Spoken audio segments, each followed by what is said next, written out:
आज हम लोग बात करने वाले हैं सीटेट के रिजल्ट को लेकर के।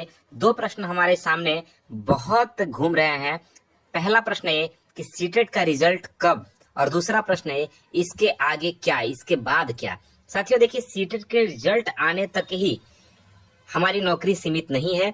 सीटेट का रिजल्ट आना ये बस एक पहला पड़ाव है, पहला स्टेप है, और जरूरी भी है। क्योंकि आपको शिक्षक बनना है तो उस रास्ते का जो पहला दरवाजा है वो सीटेट है, या यूपी टेट है, या कोई भी टेट है। बात समझ में आ रहा है? तो ये दरवाजा है उस शिक्षक वाले कुर्सी तक पहुंचने के लिए। तो अब सवाल ये है कि इसका रिजल्ट कब तक आ रहा है, कब तक हम इसका इंतजार करें, कब तक परेशान है, कब तक। बहुत सारे लोग परेशान हैं। मैसेज में देख रहा हूं तो मतलब क्या ही बताया जाए, बहुत परेशान है लोग। और जाहिर सी बात है, होना भी है। जब आप एग्जाम दे देते हैं तो उसके बाद टेंशन बना रहता है दिमाग में कि रिजल्ट कब आएगा। और फिर उसके बाद हम इस पे बात करने वाले हैं कि इसके आगे क्या, इसके बाद क्या। सीटेट का रिजल्ट हो जाए उसके बाद क्या है।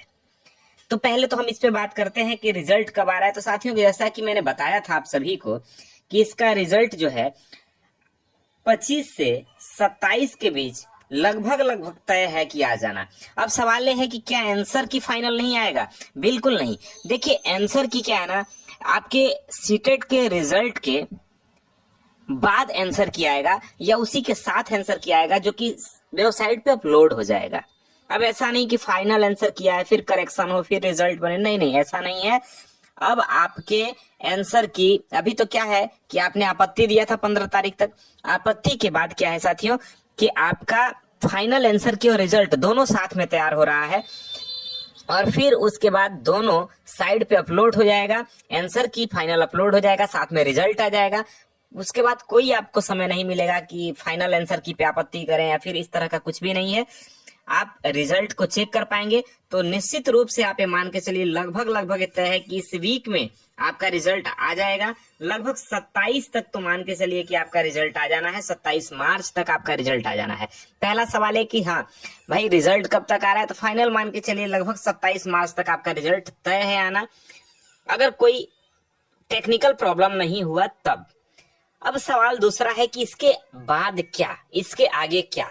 जो क्वालिफाई कर गए हैं उनके लिए क्या, और जो नहीं हो पा रहे हैं क्वालिफाई, आंसर की से जिन्होंने मिला लिया है नहीं हो पा रहे हैं उनके लिए क्या। दोनों केस में हम बात करेंगे साथियों। देखिए, जो क्वालिफाई हो गए हैं पहले उनकी हम बात कर लेते हैं। देखिए, आप सभी जानते हैं कि सीटेट का रिजल्ट परसेंटेज में बहुत कम बनता है, 10-12% रिजल्ट बनता है। तो साथियों, अभी बीपीएससी टीआरई 4.0 यानी बिहार लोक सेवा आयोग के द्वारा बिहार शिक्षक बहाली के लिए एक एग्जाम कंडक्ट करवाया जाता है, आप सभी जानते हैं, जिसे बीपीएससी के नाम से आप जानते हैं। और चूंकि टीआरई 4.0 इसलिए है क्योंकि ये चौथा अटेम्प्ट है, चौथा बीपीएससी के द्वारा बहाली है, इसीलिए इसका नाम टीआरई 4.0 है। तो जो बच्चे क्वालिफाई कर रहे हैं वो बीपीएससी की तैयारी में जुट जाए, आज से ही लग जाए। आप कहेंगे तो एक अलग से मैं बीपीएससी के लिए वीडियो आपके लिए बना दूंगा। अब जो क्वालिफाई नहीं कर रहे हैं वो क्या करें? तो साथियों, यदि आप उत्तर प्रदेश से हैं तो आप यूपी टीईटी का आवेदन किए होंगे, उसका तैयारी करिए। यदि आप अदर स्टेट से हैं तो फिर से आज के डेट से ही आप सीटेट के प्रिपरेशन में लग जाइए। उसके लिए इस चैनल को सब्सक्राइब कर लीजिए। हम लोग बेसिक से एनसीईआरटी उठाते हैं, फिर एनसीईआरटी को कवर करते हैं, फिर वहां से मॉक टेस्ट करते हैं, प्रैक्टिस करते हैं, अंत में एग्जाम तक हम लोग कंप्लीट सीटेट को कवर कर लेते हैं बिल्कुल फ्री में। जैसा कि मैंने फ्री किया, फ्री करके क्वालिफाई किया और आज जॉब में हूं, सेम वैसे ही आपको भी करना है। परेशान नहीं होना है, घबराना नहीं है। जो बच्चे नहीं क्वालिफाई कर पाए हैं उन सभी के साथ हम हैं। बिल्कुल हम लोग नए सिरे से तैयारी करेंगे। जो क्वालिफाई कर रहे हैं उनको बहुत शुभकामना। आगे बीपीएससी के लिए तैयारी करिए आप लोग, ठीक है, उसमें लग जाइए। बाकी 27 तक आपका रिजल्ट आ रहा है, परेशान नहीं होना है। बाकी कोई भी अपडेट होगा हम तुरंत आपके साथ साझा करेंगे। मिलते हैं नए क्लास में, तब तक के लिए साथियों जय हिंद।